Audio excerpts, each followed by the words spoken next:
এদে উল্টাই হৈ গ'ল। আপুনি উল্টা হ'ল এফালে এইটো ইয়াৰ পিছত আমি ফলকখন আনুষ্ঠানিকভাৱে উন্মোচন কৰিবলৈ বিধায়কগৰাকী জিলা আয়ুক্তগৰাকী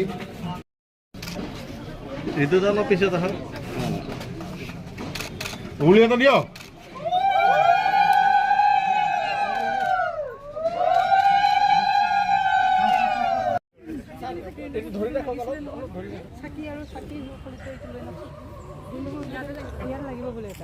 পাঁচটা বছৰ পাছত হ'লেও আমি আৰম্ভ কৰিব পাৰিলোঁ। আৰু ইয়াত আমাৰ ইন'ভেশ্যন আছিল আমাৰ নতুন অডিটৰিয়ামটো আৰু তাতে চিট আছিলে 603টা চেণ্ট্ৰেল এ চি ব্যৱস্থা কৰা আছে, ছেপাৰেট গ্ৰীণ ৰুম আছে, অডিঅ' চিষ্টেম লাইট চিষ্টেমটো নতুন কৰা আছে আৰু নিউ আৰ্ট গেলাৰী এটা কৰা হৈছে ইয়াতে। গতিকে এইখিনিক লৈ কিনে এই স্কিমটো আছিলে। আৰু ইণ্টাৰেষ্টিংলি এই স্কিমটো গোটেই প্লেন এণ্ড এষ্টিমেটটো 2012 চনৰ আছিলে আৰু 2012 চনৰ প্লেন এণ্ড এষ্টিমেট মতে আমি আজি কাম সম্পূৰ্ণ কৰিছোঁ। গতিকে বহুত দীঘলীয়া এটা পৰিক্ৰমা, তথাপিও আমাৰ কমপ্লিট হ'ল। আমি আশা কৰিছোঁ আজিৰ পৰা অন্ততঃ জিলাবাসীৰ কাৰণে এটা ভাল স্থান হ'ব। ইয়াতে সংস্কৃতি সাধনা কৰাখিনিৰ কাৰণে ভাল হ'ব, আৰ্ট গেলাৰীটো আমাৰ যিখিনি আৰ্টিষ্ট আছে তেওঁলোকৰ কাৰণে ভাল হ'ব, বা নাটক কৰা মানুহখিনিৰ কাৰণে ইয়াত এটা সুবিধা পাব চবেই। কিন্তু তাৰ কাৰণে আমি শুভেচ্ছা জ্ঞাপন কৰিছোঁ আৰু যাতে আমি আশা কৰিছোঁ যাতে সংস্কৃতিৰ নগৰী হিচাপে তেজপুৰৰ যিটো নাম সুনাম এটলিষ্ট এই পুথিভঁৰালটোৱে সেইখিনি অলপ আমাৰ অভাৱ পূৰণ কৰিব। আৰু এটা জনাব কৈছোঁ যে আমি 1000 আসনযুক্ত এটা অডিটৰিয়াম বনি আছে। সেইটো হয়তো আমি মাৰ্চত কমপ্লিট হোৱাৰ কাৰণে চেষ্টা কৰি আছিলোঁ।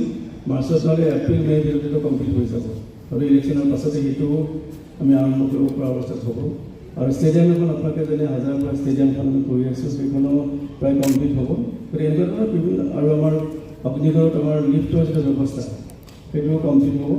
গতিকে এনেকুৱা ডাঙৰ ডাঙৰ কেইটামান প্ৰজেক্ট আমাৰ শেষ হ'ব আৰু যিটো আমাক গোটেই জিলাখনৰ কাৰণে সুখৰ এটা সুখবৰ বুলি আমি ক'ব পাৰোঁ।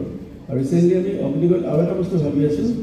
অগ্নিগড়ত মানে যায়, কিন্তু ইভিনিং পাৰ্ট মানে অগ্নিগড় কি আমাৰ হিষ্ট্ৰীটোনো কি এইটো মানে ক'ব লগাকৈ বা জানিব লগাকৈ তাতে মানুহ নাথাকে। লাইট এণ্ড চাউণ্ডৰ এটা ব্যৱস্থা এটা কৰিবৰ কাৰণে চিন্তা চৰ্চা কৰি থকা হৈছে। এনিমেটেড ফিল্মৰ নিচিনাকৈ কৰি আমি ইভিনিং 6টা বজাৰ পাছত 1 ঘণ্টাৰ কাৰণে লাইট এণ্ড চাউণ্ডৰ এটা ব্যৱস্থা কৰিম বুলি ভাবি থকা হৈছে। এইটো যদি হৈ যায় হয়তো হ'ব যে অগ্নিগড়ত যোৱা মানুহখিনিয়ে অগ্নিগড়ৰ হিষ্ট্ৰীটোনো কি, বানাঘৰৰ হিষ্ট্ৰীটোনো কি, উষা অনিৰুদ্ধৰ হিষ্ট্ৰীটোনো কি, এটলিষ্ট যিখিনি নাজানে এটলিষ্ট আমি জানিব পাৰিম বুলি মই আশা কৰিছোঁ। গতিকে এনেকুৱা ধৰণৰ বিভিন্ন ধৰণৰ আমি ডেভেলপমেণ্ট কাৰ্যসূচী লোৱা হৈছে আৰু চেষ্টা কৰিব হৈছে যাতে অলপ সোনকালে হয়, যাতে আমি এটা লাইব্ৰেৰী কমপ্লিট কৰিবৰ কাৰণে 5 বছৰ আমাক নালাগে। কাৰণ আমি 5 বছৰ লগাব লগা নাছিলে, কিন্তু আমাৰ লাগি গ'ল। গতিকে আমি আশা কৰিম নেক্সট বাৰ যিবিলাক আঁচনি আহিব জনপ্ৰিয় কৰ্তব্য কৰিবৰ কাৰণে চেষ্টা এটা কৰিম। আৰ্ট গেলাৰীটো বহুদিন মোক প্ৰায়ে সুধি থাকে যে ছাৰ আৰ্ট গেলাৰীটো কেতিয়া হ'ব। এটলিষ্ট এইটোৱে বহুত আমাৰ অভাৱ পূৰণ কৰিবলৈ আশা কৰিছোঁ। আমি আৰ্টৰ এক্সিবিশ্যনখিনি পাতিব পাৰিম, সৰু সুৰা কিছুমান কাম আছে সেইখিনি আমি কৰি ল'ম। তাৰপাছত আমি প্ৰথম কাৰ্যসূচী আমাৰ আছিলে মহাত্মা গান্ধীৰ মূৰ্তি উন্মোচন। আজিৰ দিনটো কাকতলীয়াভাৱে মিলি গ'ল বুলি মই ভাবোঁ। আজিৰ দিনটো হিষ্টৰিকেলি বহুত ইম্পৰ্টেণ্ট দিন আছে। আজিৰ দিনটোতে মহাত্মা গান্ধী 12 মাৰ্চত প্ৰায় 24 দিনীয়া দাণ্ডী মাৰ্চটো ষ্টাৰ্ট কৰিছিলে। দাণ্ডীৰ পৰা সবৰমতী আশ্ৰমৰ পৰা দাণ্ডীলৈকে প্ৰায় 240 মাইল তেওঁলোকে খোজকাঢ়ি গৈছিলে আৰু চল্ট ল ব্ৰেক কৰিবৰ কাৰণে গৈছিলে।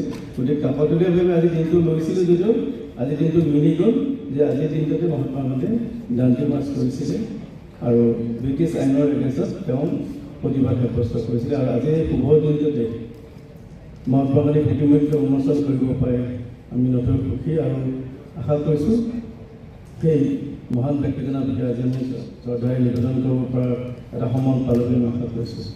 যাই হওক, বেছিকৈ নকওঁ যে সংস্কৃতি নগৰী তেজপুৰ যি সুনাম সেই সুনাম বৰ্তি থাকক আৰু এই লাইব্ৰেৰীটি তাত কিছু পৰিমাণে অৰিহণা যাব বুলি আমি আশা কৰিছোঁ। আৰু আমাৰ নাট্যপ্ৰেমী, সংগীতপ্ৰেমী বা চিত্ৰশিল্পী যিখিনি আছে সকলোৰে অভাৱখিনি পূৰণ হ'ব বুলি আশা কৰিছোঁ।